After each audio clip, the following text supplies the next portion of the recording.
ममता जी, सबसे पहले तो गोदान फिल्म का पोस्टर अपना लॉन्च किया है, तो क्या कहेंगे, कितना एक्साइटेड है उस चीज़ को लेकर? देखिए, ये बहुत एक्साइटमेंट की बात है कि कामधेनु इंटरनेशनल प्रोडक्शन ने गोदान नाम की प्रेरणादायक पिक्चर बनाई है, जो अपने भारतीय संस्कृति, वैज्ञानिक और संवेदनशील को प्रस्तुत करती है।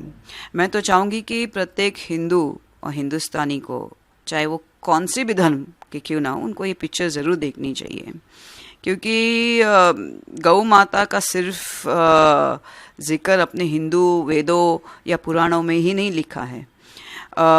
मैंने बाइबल पढ़ी है, मैंने कुरान पढ़ा है, और सब में गौ माता का वो मतलब एक पूरा बाइबल में तो एक पूरा चैप्टर है जहाँ पे कहा है कि कौन कौन से एनिमल्स को आप काट सकते, कि कौन कौन से जानवरों को आप अपने भोजन के लिए काट सकते हो, वो भी ईश्वर को समर्पित करने के बाद ही आप खा सकते हो, वरना जो आप ऐसे ही करते हो तो वो पाप ही है, उसको एक कत्ल के इसमें श्रेणी में ही लाते हैं। तो मैंने बाइबल पढ़ी, कुरान पढ़ा है कि सब में एक गौ माता को मतलब इतना स्पष्ट है कि उसका कत्ल ना बाइबल में सही माना है ना कुरान में। तो और मैंने अपने 25 साल ध्यान और तप में, बिकॉज मेरी जो समाधि है वो तुरीय अवस्था तक पहुंची है, और उसमें मैंने पहले भी कहा था कि मैंने कल्कि अवतार को देखा है और उनका कहाँ प्रशिक्षण हो रहा है, किसके द्वारा उनका प्रशिक्षण हो रहा है। कल्कि अवतार जो काफ़ी अपना 10वां अवतार है विष्णु का, वो आने वाले, उनका अगर मैं देख सकती हूँ तो मैंने ये भी देख लिया है कि एक समय आने वाला है कि चाहे वो हिंदू है मुसलमान है, आप देखो जितने भी बच्चे अपने गौ माता का ही दूध पी के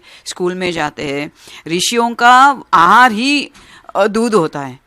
एक समय आने वाला है कि गौ दूध देना बंद करने वाली है ना, गौ के साथ जो बकरियां हैं, जो फीमेल है, ये सब दूध देना बंद करने वाली है। एक समय आने वाला है, अगर जैसे अभी आज हम हर चीज़ का अति कर रहे हैं, चाहे पानी का, हम लोग, मैंने देखा है सब लोग कैसे भी पानी को इस्तेमाल कर रहे हैं। मैं सबको चिल्लाती हुआ, पानी को रक्षण करो, चाहे वो देश में हो, तो आगे की पीढ़ी को इस चीज़ का मिल जाए। और तो सेम इज़ विद द गौ माता। गौ माता को कम्प्लीटली वर्जित है सभी धर्मों के अंदर, इसलिए कि एक समय आने वाला है कि गौ माता स्वयं दूध देना बंद करने वाली है। ममता जी, आज की जनरेशन इंस्टेंट सोल्यूशन और क्विक रिजल्ट चाहती है, तो गोदान धीरे धीरे बिलीफ सिस्टम को बदलने की बात करती है, तो क्या आपको लगता है ये फिल्म ऑडियंस को पॉज लेने और सोचने पर मजबूर करेगी?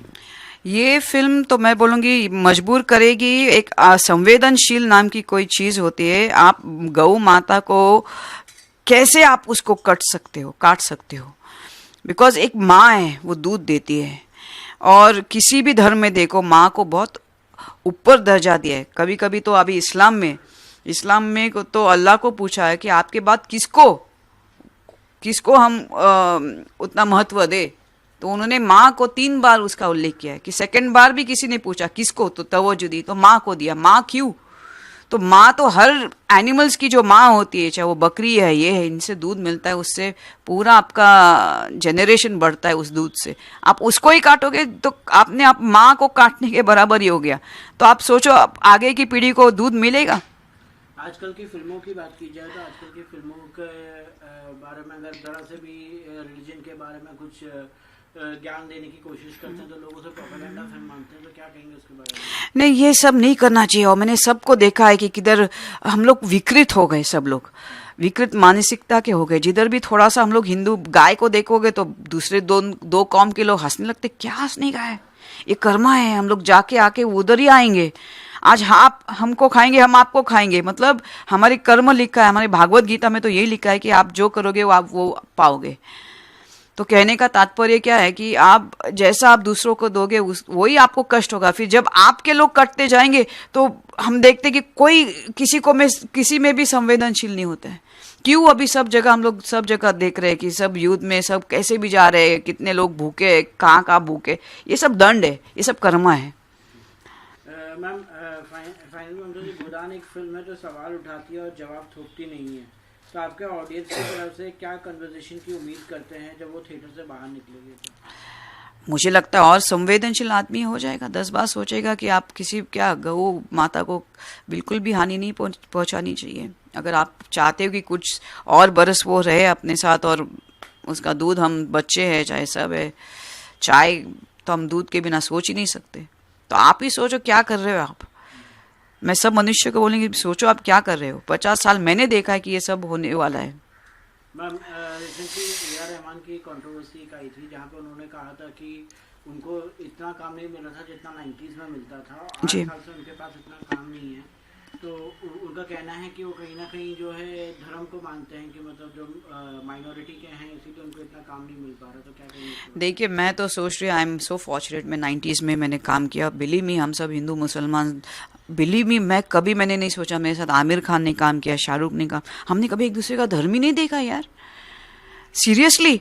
अभी मैं क्या लोगों को बोलूँ, आमिर खान मेरे घर में आके, हम लोग जब बाजी कर रहे थे तो मेरे घर में आके बैठते थे, कितने बार मैंने शूटिंग की है तो मेरे घर में आके मेरे बेडरूम में जाके, वो उस वक्त ऐसा नहीं था कि वैन्स थे कि वैन है तो हम लोग चेंज करेंगे कपड़े, उधर अगर लोखंडवाला में अगर आमिर खान काम करते तो वो सीधा मेरे बेडरूम में जाके वो चेंज करते थे कपड़ों को।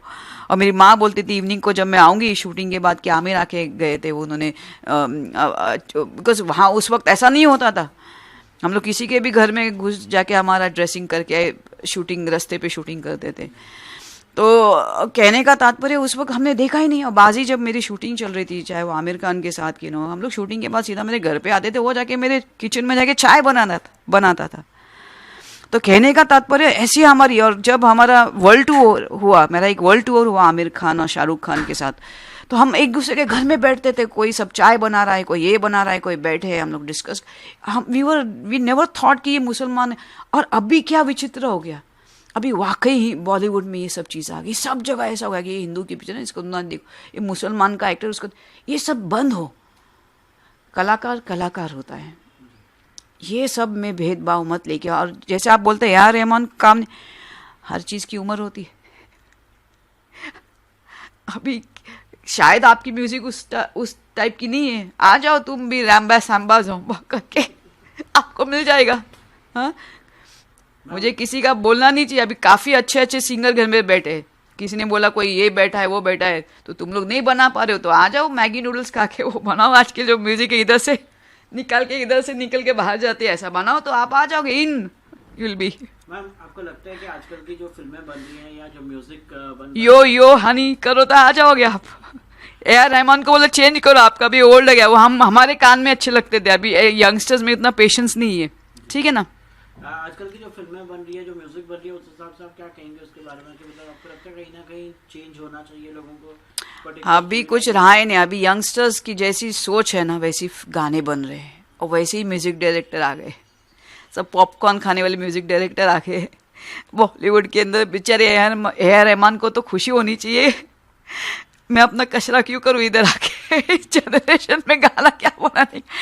हाँ, अभी कैसे कैसे शब्द भी आ गए।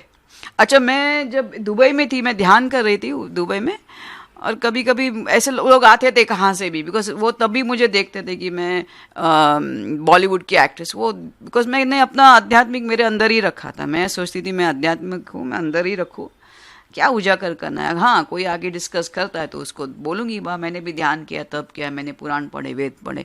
लेकिन जब मैं बाहर निकलती थी लोगों के लिए, मैं बॉलीवुड स्टार होती थी, तो एक बार मेरी जो लेडी मेरे घर में काम कर रही थी बोलते मैडम आपने कमीने देखी पिक्चर।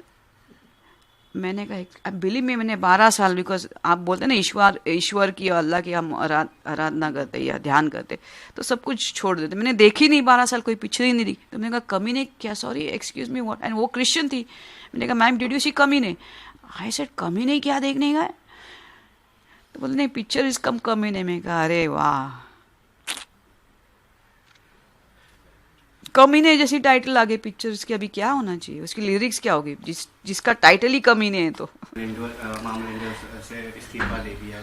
या देखिए, महामंडलेश्वर का इसलिए मैंने इस्तीफा दिया बिकॉज ये जो पुरी के जो शंकराचार्य है, और वास्तविक मैंने फरवरी में जब मैं महामंडलेश्वर बनी, मुझे ये सब इनके बारे में, मतलब मैं नहीं बोलूँगी सब ऐसे ही है, लेकिन मैंने देखा है कि बहुत तादाद में महामंडलेश्वर बनाए जा रहे हैं। इनका कोई महंत भी, और मुझे मालूम है कि काफ़ी तपस्या के बाद आप महंत बनते हो, उसके बाद काफ़ी साल आप और ध्यान तब करोगे, और मतलब बिकॉज भगवान की जो ये है नॉलेज है, आध्यात्मिक जीवन है, it is so deep, it is so deep. आप इवन 25 साल मैंने दिए, मुझे ऐसा लगता है मैंने अभी कुछ भी नहीं अचीव किया है। तो इतना जाना है। उसके बाद जो मैंने पढ़ा है शास्त्र के अंदर कि काफ़ी आपको ध्यान तप, आपके अंदर कुंडलिनी शक्ति आपकी जागृत होनी चाहिए, आत्मज्ञान होना चाहिए, उसके बाद आप महंत बनते हो। महंत के बाद काफ़ी साल आप ध्यान तप करो तो आप महामंडलेश्वर होते हो। तो ये तो फटाफट 2 दिन में 10 मंडलेश्वर है। जैसे अभी ये पुरी के जो शंकराचार्य हैं उन्होंने कहा कि 100 के हिसाब से तो जगत गुरु बनते हैं रोज दिन के अंदर, और 10-10 तो शंकराचार्य फेक घूम रहे। तो अगर फेक से ही आपका सब चल रहा है धर्म, तो अच्छे लोगों की ज़रूरत क्या, सही लोगों की क्या ज़रूरत है। और मैं नहीं बोल रही कि मैं त्याग दे रही हूँ, मतलब मैंने सब कुछ छोड़ दिया। जब भी मैं जाऊंगी, बिकॉज ये जो वस्त्र है मैं घर में पहनती थी 25 साल, बस बाहर में अपने सर्वसाधारण जो लिबास है कि जैसे बाकी लोग जाते हैं वैसे मैं जाती थी। लेकिन एक है कि मेरा धर्म का प्रसार ऐसा ही चलता रहेगा। जो मुझे अगर धार्मिक के लिए बुलाएगा मैं ऐसे ही निकलूंगी। लेकिन जब ऐसा जाने का, जैसे जय कृष्ण मूर्ति है, जैसे जय कृष्ण मूर्ति ने कोई लिबास नहीं रखा, लेकिन उनका सत्य काफ़ी किताबें उन्हें लिखी, तो मुझे ऐसा ही मेरा सत्य को मुझे आगे ध्यान तप को मेरे अंदर जो आत्मज्ञान है, मेरे अंदर जो मैंने जो भी मेरे गुरु से और मेरे ध्यान द्वारा मैंने अर्जित किया है, वो मैं पुस्तक द्वारा, डिबेट्स द्वारा मैं दूंगी। और मैं आऊँगी अपने सिंपल कपड़ों में, बिकॉज जब मैं ये पहनती हूँ लोगों को लगता है या तो मैं बीजेपी के साइड की हूँ या मैं ये नहीं, मेरा किसी पार्टी से कोई लेना देना नहीं। मैं हर चीज़ में या तो सही या तो गलत देखती हूँ। फिर चाहे मुसलमान के बारे में कोई गलत बोलो और वो सही है तो मैं बोलूँगी तुम गलत हो, ऐसा कुछ नहीं। अभी मुझे कुछ समय कुछ लोगों ने प्रॉफिट मोहम्मद के बारे में, पीस बी अपॉन हिम, उनके बारे में मैंने कुरान में पढ़ा है। लोग कुछ भी बकवास करते हैं उनके बारे में, आप कुरान तो पढ़ो। और हमारी औकात नहीं है प्रॉफिट मोहम्मद या ऐसे किसी ये तो भगवान के भेजे हुए दूत है, इनके बारे में जिक्र ही मत करो हास्य विनोद से। हम उनके लायक ही नहीं है, ठीक है ना। लास्टली आप 90s में बहुत आपने काम किया, सुपरस्टार रह चुकी थी जी। और आज की बॉलीवुड को आप किस तरह से देखती है और क्या कोई मूवी अभी देखना आप पसंद करती है? हाँ, जैसे मैंने बोला, मैंने अभी एक ये पिक्चर, मैं काफ़ी पिक्चर देखती नहीं, साल में अगर कोई बहुत अच्छी, जैसे मुझे लगता है कि स्पिरिचुअल हो या कोई कैरेक्टर के ऊपर हो तो मैं ज़रूर देखती हूँ। जैसे ये छावा पिक्चर है, मैंने देख ली संभाजी के ऊपर, और काफ़ी नज़दीक से उन्होंने शूटिंग किया है, काफ़ी उसके अंदर तत्व है और अच्छी लगी पिक्चर। ऐसी पिक्चर मैं देखती हूँ। जय भवानी, जय भवानी।